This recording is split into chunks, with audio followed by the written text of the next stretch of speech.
Hello दोस्तों, मैं सौरभ मलिक आप सभी का वाईफाई स्टडी स्टूडियो में स्वागत करता हूं। दोस्तों, आज की वीडियो काफ़ी इंपॉर्टेंट रहेगी क्योंकि आज की वीडियो में हम डिस्कस करने वाले हैं सीए, एनआरसी और एनपीए के बारे में। आप सभी जानते हैं कि ये तीनों ही बिल जो हैं बहुत ही बर्निंग इशू है इस टाइम हमारी कंट्री का। और यहाँ से अगर क्वेश्चन आपका बनता है तो इन 40 क्वेश्चन से बाहर नहीं जाएगा, ये मैं गारंटी के साथ में बोलता हूँ, क्योंकि खूब सारी रिसर्च करने के बाद में जितने भी इंपॉर्टेंट क्वेश्चन बन सकते थे इन तीनों बिल पर, वो सारे मैंने इस वीडियो में कवर किए हैं। आप किसी भी एग्जाम की तैयारी कर रहे हैं, 2020 में आप कोई भी एग्जाम देने जा रहे हैं, इस वीडियो को एक बार जरूर देख लेना, क्योंकि एक दो क्वेश्चन यहां से आएगा तो यहीं से बन जाएगा इसी वीडियो से।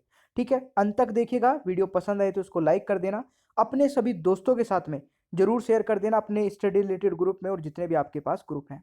चलिए स्टार्ट करते हैं। और स्टार्ट करने से पहले मैं बता दूं, अनअकैडमी से आप कंप्लीट तैयारी कर सकते हैं किसी भी एग्जाम की, bank, SSC, defence, railway, UPSC. आपको जब भी अनअकैडमी का प्लस सब्सक्रिप्शन लेना है तो याद रखना है सौरभ11 हमारा डिस्काउंट कोड है। इसका स्क्रीनशॉट लेके अपने पास रखिए, जब भी आपको ज्वाइन करना होगा इस डिस्काउंट कोड का अप्लाई करके आप डिस्काउंट ले सकते हैं। तो चलिए स्टार्ट करते हैं आज की वीडियो को। दोस्तों, कोशिश करिएगा जो भी क्वेश्चन मैं आपको स्क्रीन पर दिखाऊंगा, अगर आपको उस क्वेश्चन का आंसर पता हो तो नीचे कमेंट बॉक्स में बताते रहिएगा। ठीक है, सबसे पहला क्वेश्चन हमारा आया है कि एनपीआर का पूर्ण रूप क्या है, यानी कि फुल फॉर्म ऑफ एनपीआर क्या है, आपको ये बताना है। तो यहां पर जो लिखा है दोस्तों, बिल्कुल सही लिखा है, नेशनल पॉपुलेशन रजिस्टर एनपीआर की फुल फॉर्म है। तो ये क्वेश्चन भी आपसे पूछा जा सकता है, बिल्कुल एकदम इजी सा है, मुझे लगता है सभी स्टूडेंट को पता होगा। ठीक है, चलिए नेक्स्ट हमारा क्वेश्चन आता है नागरिक संशोधन बिल, यानी कि सीएबी।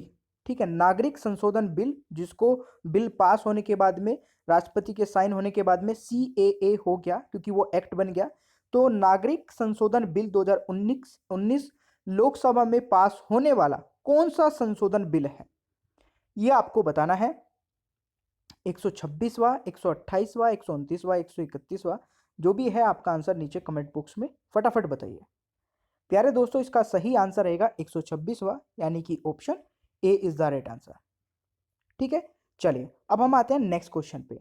देखिए, क्वेश्चन 40 से ज्यादा है तो प्लीज वीडियो का एंड तक ही देखिएगा, शुरू में 2-3 क्वेश्चन को देख के मत जाइएगा, पहले ही मैं बता रहा हूं। तीसरा क्वेश्चन हमारा है नागरिक संशोधन बिल के अंतर्गत लोकसभा में कुल कितने वोट पड़े, कुल कितने वोट पड़े हैं नागरिक संशोधन बिल के अंतर्गत। देखिए, कुल वोट पड़े हैं दोस्तों कितने, 391।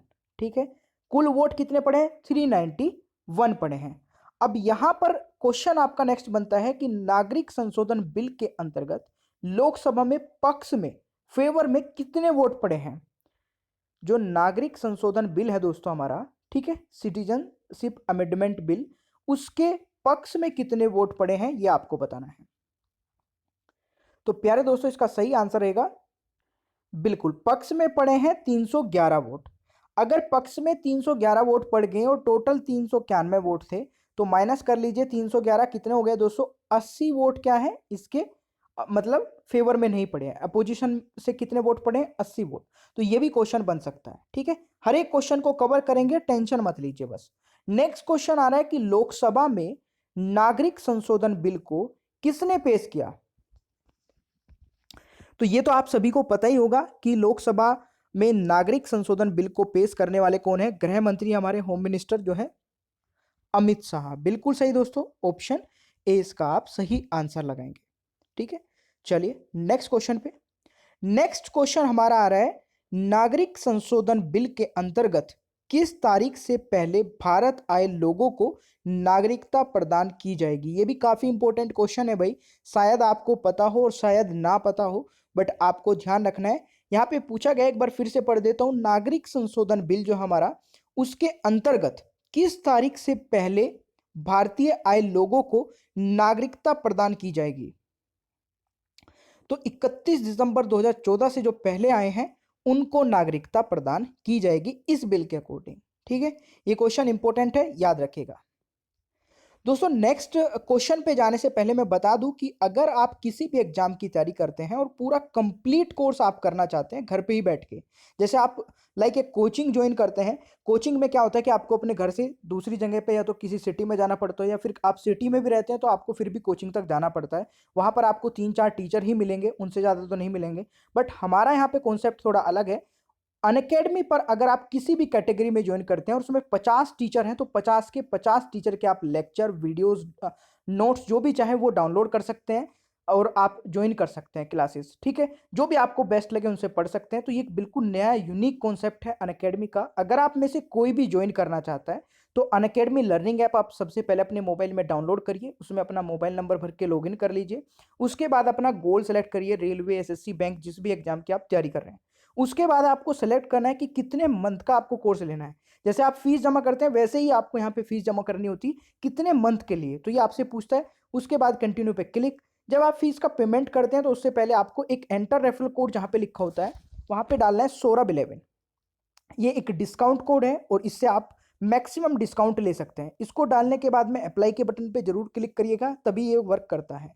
ठीक है, ये आप पेमेंट कर देंगे। और देखिए एक कॉन्टैक्ट नंबर भी देता हूं, अगर कोई डाउट आता है तो उस कॉन्टैक्ट नंबर पे आप कॉन्टैक्ट करके भी पूछ सकते हैं। Contact number. नेक्स्ट हमारा क्वेश्चन आ रहा है, राष्ट्रपति की मोहर लगने के बाद, राष्ट्रपति की सिग्नेचर होने के बाद सीएबी जो कि सिटीजन अमेंडमेंट बिल है, उसका नाम बदलकर क्या हो गया है?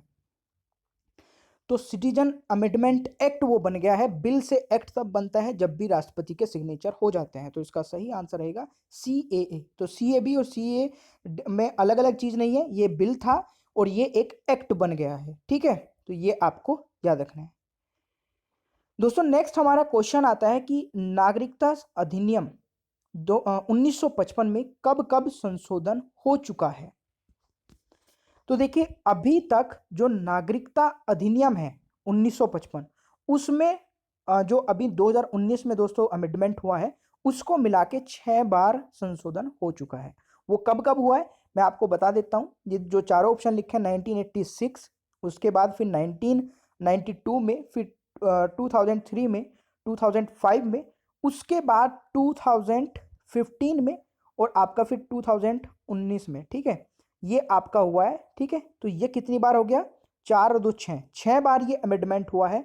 तो आप ये ईयर भी याद रख सकते हैं, फिर मोटा मोटा आप ये भी याद रख सकते हैं कि कितनी बार नागरिकता संशोधन अधिनियम 1955 में संशोधन हुआ है। प्यारे दोस्तों, पसंद आ रही है वीडियो? मेरे को एक बार बताइए, कंफर्म करिए नीचे कमेंट बॉक्स में, क्योंकि मुझे भी पता होना चाहिए कि आपको चीजें पसंद आ रही है या नहीं आ रही है। पसंद आ रही है तो प्लीज लाइक करके बताइए, नहीं आ रही है तो कमेंट करके बताइए कि क्यों पसंद नहीं आ रही है। ठीक है, क्या इंप्रूवमेंट की जरूरत है। दोस्तों नेक्स्ट हमारा क्वेश्चन आ रहा है, एनआरसी राष्ट्रीय जनसंख्या रजिस्टर भारत में पहली बार कब बनाया गया था? देखिए एनआरसी कोई पहली बार नहीं हो रहा है भारत में, एनआरसी पहले भी हो चुका है। और एनआरसी की फुल फॉर्म क्या है? National register of citizen, national register of citizen, ये फुल फॉर्म है। और दोस्तों पहली बार एनआरसी भारत में हुई थी 2010 में। ठीक है, तो ये आपको याद रखना है भाई, क्योंकि ये क्वेश्चन बन सकता है। क्योंकि एनआरसी को इस जिस तरीके से इंडिया में अभी हो रहा है, जितना बर्निंग इशू बन रहा है ये एनआरसी, उससे पहले भी एक बार एनआरसी हुआ था 2010 में। तो ये भी आपको याद रखना है। दोस्तों नेक्स्ट हमारा क्वेश्चन आता है, राज्यसभा में नागरिक संशोधन बिल को कब पास किया गया? तो ये भी आपसे पूछा जा सकता है। लोकसभा की हमने बात कर ली, लोकसभा में कितनी वोटों से हुआ, कब हुआ। अब राज्यसभा में भी आपको याद रखना है कि राज्यसभा में नागरिक संशोधन बिल जो है वो कब पास किया गया। तो 11 दिसंबर 2019 में पास किया गया दोस्तों, ये आपको याद रखना है। दोस्तों नेक्स्ट हमारा क्वेश्चन आता है, एनपीआर किस नागरिकता अधिनियम के अंतर्गत आता है? एनपीआर की फुल फॉर्म क्या है? National population register. और ये दोस्तों नागरिक अधिनियम के अंतर्गत आता है। किस नागरिकता अधिनियम? तो हमारा जो नागरिकता अधिनियम 1955 है, ये उसके अंतर्गत ही आता है। तो इसका सही आंसर ऑप्शन सी रहेगा। दोस्तों नेक्स्ट हमारा क्वेश्चन आता है, केंद्र सरकार ने राष्ट्रीय जनसंख्या रजिस्टर को कब से कब तक अपडेट करने को मंजूरी दी है? तो दोस्तों ये बिल्कुल अभी लेटेस्ट क्वेश्चन है और ये आपको जरूर याद रखना है। केंद्र सरकार ने राष्ट्रीय जनसंख्या रजिस्टर को कब से कब तक अपडेट करने की मंजूरी दी है? अप्रैल से सितंबर 2020 तक। तो इसका सही उत्तर रहेगा ऑप्शन सी। ठीक है दोस्तों, एक काफी इंपॉर्टेंट क्वेश्चन है, नागरिकता संशोधन कानून 2019 कब से लागू होगा? भाई ये तो आपसे पूछा जा सकता है कि कब से लागू होगा।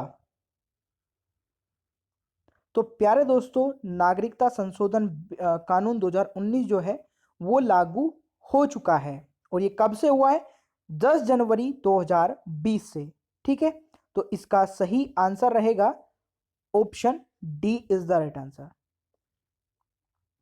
नेक्स्ट हमारा क्वेश्चन है, नागरिकता संशोधन विधेयक 2019 में किन देशों के अल्पसंख्यकों को नागरिकता देने का फैसला किया गया? तो कितने देशों के अल्पसंख्यकों को, तो यहां पर अगर हम क्वेश्चन की बात करें तो क्वेश्चन में पाकिस्तान भी है, अफगानिस्तान भी है और बांग्लादेश भी है। तो उपरोक्त सभी इसका सही आंसर रहेगा। दोस्तों एक क्वेश्चन और आ रहा है कि भारत में कब तक आकर बसे इन 3 देशों के अल्पसंख्यकों को नागरिकता दी जाएगी? तो शायद ये क्वेश्चन तो अभी हम डिस्कस करके आए हैं। 31 दिसंबर 2014 से पहले पहले जो नागरिक आए हैं उनको नागरिकता दी जाएगी। दोस्तों नेक्स्ट, भारत में नागरिकता संशोधन कानून 2019 कब लागू हुआ? यह भी हो चुका है, कुछ क्वेश्चन रिपीटेड हो गए। एनआरसी का पूर्ण रूप? नेशनल रजिस्टर ऑफ सिटीजन्स, तो ये अभी अभी मैं बता के आया हूं। चलिए, विधि के समक्ष समानता का अधिकार किस अनुच्छेद में बताया गया? विधि के समक्ष समानता का अधिकार, देखिए जो सिटीजनशिप अमेंडमेंट बिल है, जो एक्ट बन गया अभी, वो विरोध किस आर्टिकल का करता है? या तो आपसे क्वेश्चन ये पूछा जाएगा, या फिर आपसे इस तरीके से पूछा जा सकता है कि विधि के समक्ष यानी कि राइट टू इक्वलिटी जो है वो कौन से आर्टिकल में बताया गया है? समानता का अधिकार, तो अनुच्छेद 14 का ये उल्लंघन करता है, या तो आपसे इस तरीके से पूछा जाएगा, या फिर किस आर्टिकल में होता है समानता का अधिकार? ये अनुच्छेद 14 में, आर्टिकल 14 में, तो या फिर इससे पूछा जाएगा। दोस्तों नेक्स्ट हमारा क्वेश्चन आता है, आईएलपी का पूर्ण रूप क्या है? तो आईएलपी का पूर्ण रूप है इनर लाइन परमिट। ठीक है, तो सही आंसर रहेगा ऑप्शन बी। सही दोस्तों, चलिए नेक्स्ट हमारा क्वेश्चन है, नागरिक संशोधन बिल के अंतर्गत राज्यसभा में पक्ष में कितने वोट पड़े? अभी राज्यसभा की बात की जा रही है भाई, तो राज्यसभा में पक्ष में पड़े वोट कितने हैं? तो यहां पर जो ऑप्शंस दिए गए हैं उनमें से कोई भी सही ऑप्शन नहीं है। तो मैं यहाँ पे अलग से बता देता हूँ, 125 वोट जो है पक्ष में पड़े हैं। तो ये आपको याद रखना है, बाकी का यहाँ पे कोई भी जो आपके ऑप्शन लिखे हैं वो सारे रॉन्ग हैं।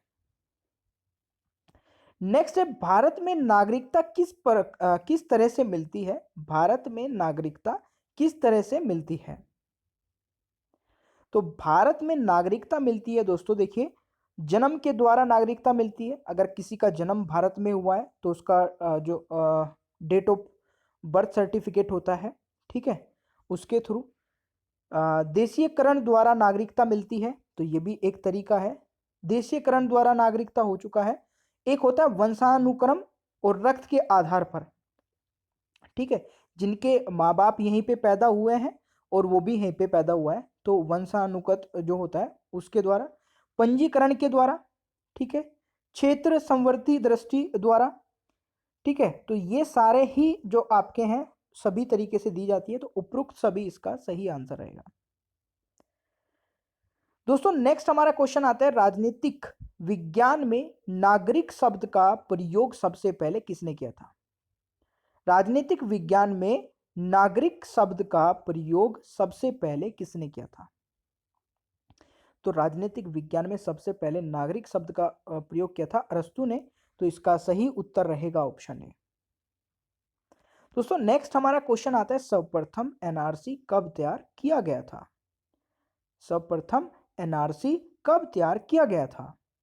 तो ये तैयार किया गया था 1951 में। ठीक है, एनआरसी सबसे पहले कब हुआ था? 1951 में। तो ये आपको याद रखना है।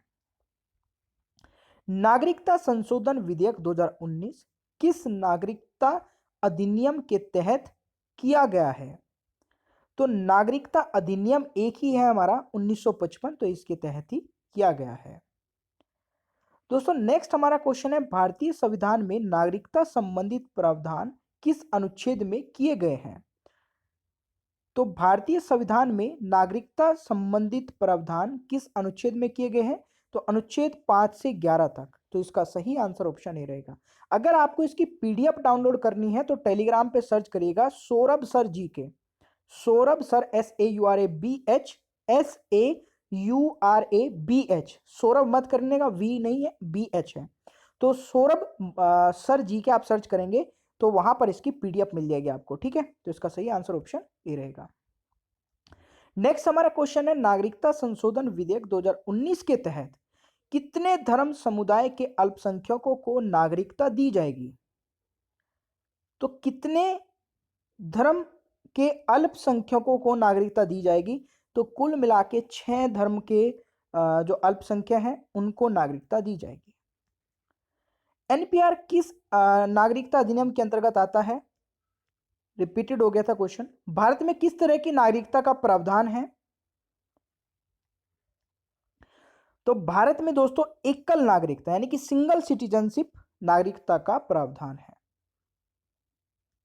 दोस्तों नेक्स्ट हमारा क्वेश्चन आता है, एनआरआईसी का पूर्ण रूप क्या होता है? नेशनल रजिस्ट्रेशन आइडेंटिटी कार्ड इसका पूर्ण रूप होता है, यानी कि फुल फॉर्म होती है। तो यह भी आपसे पूछा जा सकता है। भारत में प्रवासियों को अब 11 साल की बजाय कितने साल रहने पर नागरिकता मिल जाएगी? ये देखिए नए जो अमेंडमेंट हुआ है हमारे, उसके तहत 11 साल की बजाय कितने साल रहने पर नागरिकता मिल जाएगी भारत की? तो ये 5 साल अगर कोई रहता है तो उसको नागरिकता मिल जाएगी। तो इसका सही आंसर ऑप्शन ए रहेगा। नेक्स्ट हमारा क्वेश्चन है, नागरिक संशोधन बिल के अंतर्गत लोकसभा में विपक्ष में कितनी वोट पड़ी? तो ऑलरेडी ये क्वेश्चन भी हो चुका है, जैसे मैंने आपको बताया था, टोटल वोट 391 पड़ी, पक्ष में 311 पड़ी, विपक्ष में 80। तो इसका सही आंसर ऑप्शन ए हो जाएगा। रट लीजिए सारे क्वेश्चन, इनमें से ही कोई क्वेश्चन बनेगा, देख लेना। नेक्स्ट क्वेश्चन आता है, नागरिक संशोधन बिल के तहत प्रवासियों को नागरिकता किस प्रकार से मिलेगी? तो प्रवासी जो हैं उनको नागरिकता दी जाएगी देशीयकरण द्वारा नागरिकता, ठीक है। तो इसमें बी आप सही टिक करेंगे। दोस्तों नेक्स्ट क्वेश्चन आता है, नागरिक संशोधन बिल के अंतर्गत राज्यसभा में कुल कितने वोट पड़े? राज्यसभा में कुल कितने वोट पड़े? तो इसका सही आंसर रहेगा 220 वोट कुल पड़े हैं, ठीक है। कुछ ऊपर नीचे हो गए क्वेश्चन। संविधान के किस अनुच्छेद में नागरिकता संबंधित कानून बनाने का अधिकार बताया गया है? किस अनुच्छेद में दोस्तों बात की जा रही है, किस आर्टिकल में? तो इसका सही आंसर रहेगा आर्टिकल 11 में। नेक्स्ट क्वेश्चन है, एनपीआर भारत के किस राज्य में लागू नहीं होगा? तो एनपीआर जो है वो भारत के असम राज्य में नहीं होगा, क्योंकि यहाँ पे ऑलरेडी एनआरसी हो चुकी है ना। तो इसलिए ये भी आपसे क्वेश्चन बन सकता है। और यहाँ पर बहुत सारे स्टूडेंट जम्मू कश्मीर लगाएंगे, मुझे पता है अगर ऑप्शन में दे दिया जाए तो वही आप लगाएंगे, तो वो नहीं लगाना है। असम समझौता कब हुआ था? तो असम समझौता दोस्तों आपको हुआ था 1985 में। ये भी बड़ा ही फेमस सा क्वेश्चन है, कई बार एसएससी में आ चुका है, तो ये आपको याद रखना है। नागरिक संशोधन बिल के द्वारा किस अनुच्छेद के उल्लंघन की बात कही जा रही है? तो जैसे मैंने अभी आपको बताया था, तो अनुच्छेद 14 जो कि राइट टू इक्वलिटी है, ठीक है, समानता का अधिकार, उसका उल्लंघन किया जा रहा है। चलिए नेक्स्ट क्वेश्चन। और नेक्स्ट क्वेश्चन है, संविधान के किस अनुच्छेद के तहत संसद नागरिकता से संबंधित कानून बना सकती है? तो ये आपका आर्टिकल 11 जो कि हमने अभी डिस्कस किया है। नागरिकता संशोधन अधिनियम 2019 में नागरिकता दी जाने वाली 11 वर्ष की शर्त को घटाकर कितने वर्ष कर दिया गया है? तो इसमें काफी क्वेश्चन रिपीटेड आ गए हैं दोस्तों, ठीक है, तो कोई बात नहीं है। सीए का पूर्ण रूप क्या है? सिटीजन अमेंडमेंट एक्ट, ठीक है, इसको गलत नहीं करना है किसी को भी। और दोस्तों लास्ट क्वेश्चन है, नागरिक संशोधन बिल के अंतर्गत राज्यसभा में विपक्ष में कितनी वोटें पड़ी हैं? पक्ष में कितनी पड़ी हैं, टोटल कितनी पड़ी है, मैं सारी बता चुका हूं, तो विपक्ष के आप खुद ही कैलकुलेट करके बता दीजिए। इसका सही आंसर क्या रहेगा? 95।